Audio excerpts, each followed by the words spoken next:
program. Penyusunan program adalah proses penentuan kegiatan-kegiatan yang akan dilaksanakan oleh suatu organisasi dalam jangka waktu panjang, umumnya untuk jangka waktu 3-5 tahun, dan penaksiran jumlah sumber-sumber atau resources yang akan dilokasikan pada setiap program. Selanjutnya ada program yang sedang dilaksanakan. Dalam organisasi tertentu, sebagian besar kegiatannya direncanakan untuk dilaksanakan dalam beberapa tahun kemudian, biasanya tidak akan jauh berbeda dari kegiatan yang sedang berlangsung saat ini.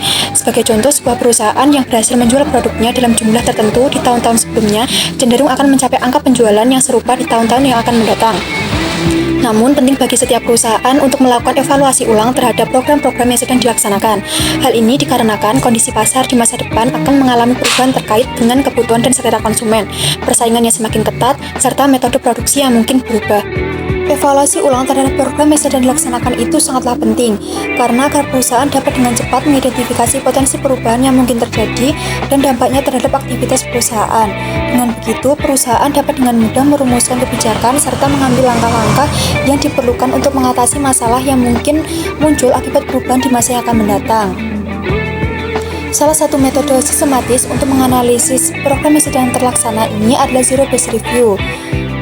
Metode ini memberikan manfaat salah satunya untuk mengatasi kecenderungan organisasi yang seringkali merasa cepat puas dengan hasil yang telah dicapai.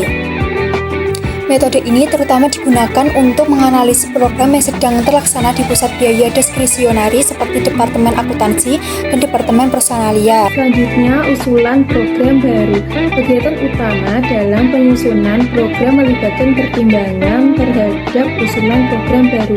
Dalam konteks ini, manajemen menghadapi tantangan dalam memilih alternatif yang ada, yaitu apakah menerima atau menolak usulan tersebut. Proses ini memerlukan kehati-hatian sebab program baru seringkali terkait dengan investasi modal yang signifikan, yang tentunya memerlukan dana dalam jumlah besar dan harus terikat dalam jangka waktu yang cukup lama.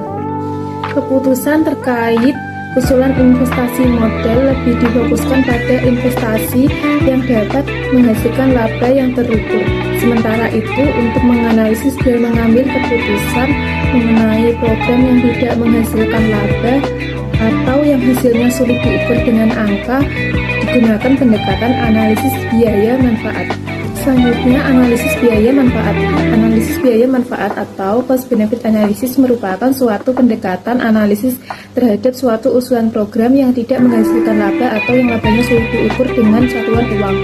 Analisis biaya manfaat umumnya digunakan untuk mempertimbangkan suatu usulan program pada organisasi non-profit oriented.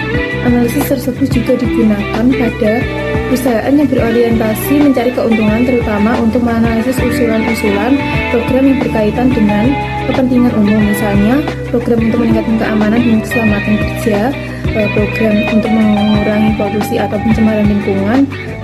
Selanjutnya, program untuk meningkatkan reputasi perusahaan terhadap masyarakat luas, program untuk menyajikan informasi yang lebih baik kepada manajemen. Pendekatan yang digunakan dalam analisis biaya manfaat ini adalah dengan cara membandingkan biaya diferensial dengan manfaat yang diperkirakan akan diperoleh dari tambahan biaya tersebut. Sistem penyusunan program secara formal. Sistem penyusunan program secara formal sangat penting bagi setiap organisasi, baik ketika melakukan peninjauan atas program-program yang sedang berjalan maupun yang saat sedang mengambil keputusan mengenai usulan program baru. Dengan sistem penyusunan program yang terus berkembang ini, konsekuensi keuangan dari sebuah program seperti konsekuensi lainnya dapat diproyeksikan untuk beberapa tahun ke depan. Proyeksi tersebut dikenal sebagai perencanaan jangkauan panjang yang mencakup informasi mengenai pendapatan, biaya, dan data relevan lainnya untuk setiap program yang ada. Proses penyusunan program umumnya dimulai beberapa bulan sebelum proses penyusunan anggaran dilakukan. Tahap penyusunan program secara formal melalui beberapa tahapan, yaitu yang pertama, penetapan tujuan dan strategi dasar oleh manajemen puncak yang kemudian disebarluaskan kepada para manajer operasi. Yang kedua, berdasarkan tujuan dan strategi yang telah diterapkan, para manajer operasi menyusun usulan program yang akan didiskusikan dengan manajemen puncak. Yang ketiga, usulan program tersebut akan dibahas antara manajemen puncak dan para manajer operasi. Jika diperlukan, akan dilakukan revisi penambahan atau pengurangan hingga ditetapkan sebagai program perusahaan secara keseluruhan. Yang keempat, program yang telah disetujui tersebut selanjutnya menjadi pedoman dalam proses penyusunan anggaran perusahaan. Ada beberapa metode atau teknik yang dapat digunakan dalam sistem penyusunan program secara formal, di antaranya adalah sistem perencanaan yang dikenal sebagai singkatan PPBS, Planning, Programming, and Budgeting System.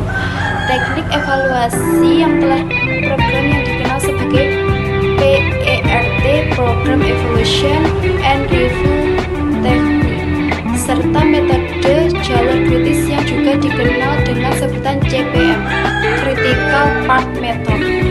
Penyusunan anggaran. Anggaran adalah rencana yang dinyatakan secara kualitatif, biasanya dalam bentuk suatu uang untuk periode waktu tertentu, biasanya di periode anggaran berlangsung selama 1 tahun dan dikenal sebagai anggaran tahunan. Anggaran mencakup berbagai kegiatan yang akan dilaksanakan oleh suatu perusahaan, di mana penyusunannya biasanya didasarkan pada setiap pusat pertanggungjawaban yang ada di dalam perusahaan tersebut. Penyusunan anggaran dilakukan baik oleh organisasi yang berorientasi pada pencarian keuntungan maupun oleh organisasi yang tidak semata-mata berfokus pada laba. Bagi organisasi yang berorientasi laba, anggaran tahunan umumnya berfungsi sebagai perencanaan untuk mencapai target laba yang diinginkan. Yang selanjutnya, kegunaan anggaran. Anggaran memiliki berbagai kegunaan atau manfaat yang sangat penting. Yang pertama, sebagai alat bantu untuk merencanakan dan mengkoordinasikan kegiatan dalam jangka pendek. Yang kedua, sebagai sarana komunikasi yang menghubungkan rencana yang telah disusun dengan para manajer pusat pertanggungjawaban. Yang ketiga, sebagai motivator bagi manajer untuk mencapai tujuan yang ditetapkan dalam pusat pertanggungjawaban yang mereka pimpin. Yang keempat, sebagai dasar untuk mengendalikan pelaksanaan kegiatan yang sedang berlangsung. Yang kelima, sebagai pedoman untuk mengevaluasi kinerja para manajer dan pusat pertanggungjawaban yang mereka pimpin. Yang keenam, sebagai alat pendidikan bagi para manajer dalam mengembangkan keterampilan dan pemahaman mereka. Dengan demikian, anggaran berfungsi sebagai alat perencanaan, komunikasi, motivasi, pengendalian, evaluasi, dan pendidikan. Yang selanjutnya, klasifikasi anggaran. Jenis-jenis anggaran yang termasuk dalam jaringan kerja anggaran yaitu yang pertama anggaran penjualan, yang kedua anggaran produksi, yang ketiga anggaran biaya bahan baku, yang keempat anggaran biaya tenaga kerja langsung, yang kelima anggaran biaya overhead pabrik, yang keenam anggaran persediaan, yang ketujuh anggaran biaya non-produksi, yang kedelapan anggaran pengeluaran modal, selanjutnya anggaran kas, selanjutnya anggaran rugi laba, anggaran neraca, dan anggaran perubahan posisi keuangan. Selanjutnya, proses penyusunan anggaran.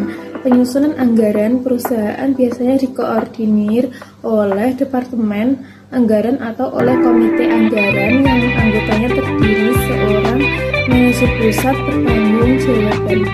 Proses penyusunan anggaran yang dikoordinir oleh Komite Anggaran sebagai berikut. Yang pertama, Komite Anggaran berdasarkan program perusahaan yang telah ditetapkan membuat pedoman umum penyusunan anggaran yang selanjutnya diminta persetujuan kepada direksi. Yang kedua, Komite Anggaran mendistribusikan pedoman umum penyusunan anggaran yang telah disetujui direksi kepada setiap pusat pertanggungjawaban. Yang ketiga, manajer pusat pertanggungjawaban beserta staf dalam unit yang bersangkutan membuat usulan anggaran dan selanjutnya mengajukan kepada Komite Anggaran. Yang keempat, Komite Anggaran membahas usulan anggaran setiap pusat pertanggungjawaban. Jika dipandang perlu, Komite Anggaran mengusulkan kepada pusat pertanggungjawaban untuk merevisi usulan anggarannya. Revisi tersebut diperlukan agar ada kesesuaian dengan program perusahaan dan dengan usulan anggaran pusat pertanggungjawaban. Yang kelima, Komite Anggaran mengajukan usulan anggaran yang final kepada direksi untuk disahkan. Yang keenam, Komite Anggaran mendistribusikan anggaran yang telah disetujui direksi kepada setiap pusat pertanggungjawaban. Hubungan program dengan anggaran. Penyusunan program dan penyusunan anggaran merupakan proses perencanaan dalam suatu organisasi. antara keduanya mempunyai perbedaan sebagai berikut. Yang pertama, program disusun sebelum penyusunan anggaran, sedangkan anggaran disusun setelah dan berdasarkan program. Yang kedua, program disusun untuk jangka waktu beberapa tahun, sedangkan anggaran disusun untuk jangka waktu 1 tahun. Yang ketiga, program biasanya disusun berdasarkan jenis atau keluarga produk yang dihasilkan perusahaan, sedangkan anggaran umumnya disusun berdasarkan kuat pertanggungjawaban yang ada dalam perusahaan. Kesimpulan, penyusunan program dan anggaran merupakan dua elemen penting dalam proses perencanaan organisasi. Penyusunan program berfokus pada penentuan kegiatan jangka panjang dan alokasi sumber daya, sedangkan penyusunan anggaran adalah perencanaan kuantitatif tahunan yang mendukung pelaksanaan program tersebut. Proses penyusunan program melibatkan evaluasi program berjalan, pertimbangan usulan program baru, serta penerapan sistem formal seperti PPBS, PERT, dan CPM. Sedangkan anggaran berfungsi sebagai alat perencanaan, koordinasi, komunikasi, motivasi, pengendalian, evaluasi, dan pendidikan. Keduanya saling berkaitan erat, di mana program menjadi dasar bagi penyusunan anggaran.